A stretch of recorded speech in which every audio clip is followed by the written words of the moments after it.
റസൂലുള്ളാഹിന്റെ പള്ളിയിൽ മാലിക് ഇമാം ക്ലാസ് എടുക്കാണ്. മാലിക് ഇമാമിനെ പരിചയല്ലേ?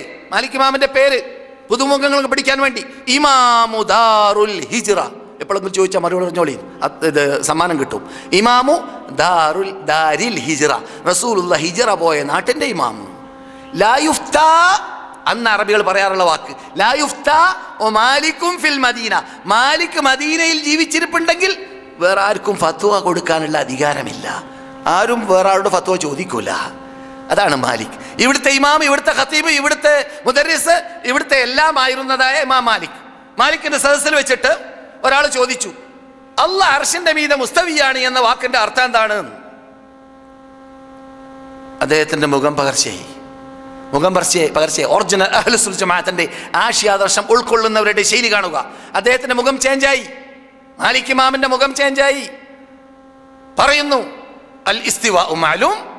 ഇസ്തിവ എന്ന് പറഞ്ഞാൽ അറബി ഭാഷയിൽ എല്ലാവർക്കും പരിചയമുണ്ട്. സ്ഥാനപുരുഷനാവുക, എന്താണ് പറയുക? ഉപവിഷ്ടനാവുക. ഇത് അറബി ഭാഷയിൽ അറിയാം. അർശിന്റെ മീതെ മുസ്തവിയാണ്, അത് എല്ലാവർക്കും അറബി ഭാഷയിൽ അറിയാം. വൽ കൈഫിയത്തു മജ്ഹൂൽ. അല്ലാഹ് എങ്ങനെയാണ് എന്നത് അല്ലാഹ് ബായിനുൻ അൻ ഖൽഖിഹി അഹ്ലുസ് സുന്നത്ത് പഠിക്കുന്നത്. അല്ലാഹ് ബായിനുൻ അൻ ഖൽഖി, ശ്രദ്ധിച്ചോളി, സൃഷ്ടികളുമായിട്ട് വിട്ടു നിൽക്കുന്ന സാധനമാണ് അല്ലാഹ്. മനസ്സിലായില്ലേ? അല്ലാഹ് ഒരു സാധനത്തിൽ ഇരിക്കുന്നു എന്ന് പഠിക്കുന്നത് ശരിയല്ല, അങ്ങനെയല്ല. ബായിനുൻ അൻ ഖൽഖിഹി, സൃഷ്ടിയിൽ നിന്നിട്ട് വിട്ടു നിൽക്കുന്ന ആളാണ് അല്ലാഹു. പിന്നെയോ എങ്ങനെയാണ് അപ്പൊ അല്ലാഹു മുസ്തവി എന്നതോ അത് നമുക്കറിയുകയില്ല. വൽ ഈമാനു ബിഹി വാജിബുൻ. ഇമാം മാലിക്കിന്റെ വാക്കാണ്. അദ്ദേഹത്തിന്റെ ഉസ്താദ് റബീഅത്ത് റയ്യിൽ നിന്നിട്ട് പഠിച്ചതുമാണ്. അതും പഠിച്ചോളി. റബീഅത്ത് റയ്യ് അദ്ദേഹത്തിന്റെ ഉസ്താദാണ്.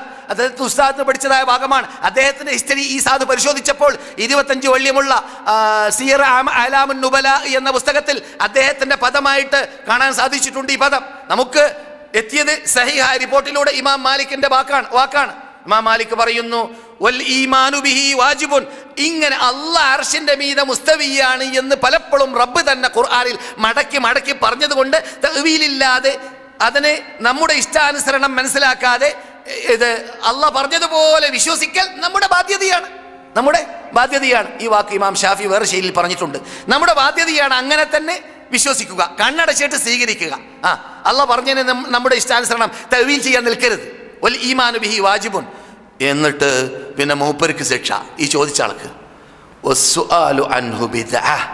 ഈ ചോദ്യം ചോദിക്കൽ ബിദ്അത്താണ്. ഈ സൈസ് ചോദ്യം, വിശ്വാസപരമായ കാര്യത്തിൽ ഈ സൈസ് ചോദ്യം ചോദിക്കൽ ബിദ്അത്താണ്. മാ അറാക ഇല്ലാ മുബ്തദിഅ. നീ ഒരു മുബ്തദിആണെന്നാണ് എനിക്ക് തോന്നുന്നത്, പൊടോടുന്നു. സദസ്സിൽ റസൂലുള്ളാഹിന്റെ പള്ളിയിൽ ഇമാം മാലിക്കിന്റെ സദസ്സിൽ നിന്നിട്ട് ഈ വേണ്ടാത്ത ചോദ്യം ചോദിച്ച ആളെ പിടിച്ച് പുറത്താക്കിയെന്നാണ് റിപ്പോർട്ട്. അദ്ദേഹത്തെ തൊട്ട് സ്ഥിരീകരിക്കപ്പെട്ടത്. മനസ്സിലായില്ലേ? അപ്പോൾ ഞാൻ പറഞ്ഞു വരുന്നത്, മുതശാബിഹാത്തുകളിൽ കറങ്ങിയിട്ട് പ്രയാസമുണ്ടാക്കുന്നത് കുഫ്രിൽപ്പെട്ടതായി മാറാൻ സാധ്യതയുണ്ട്.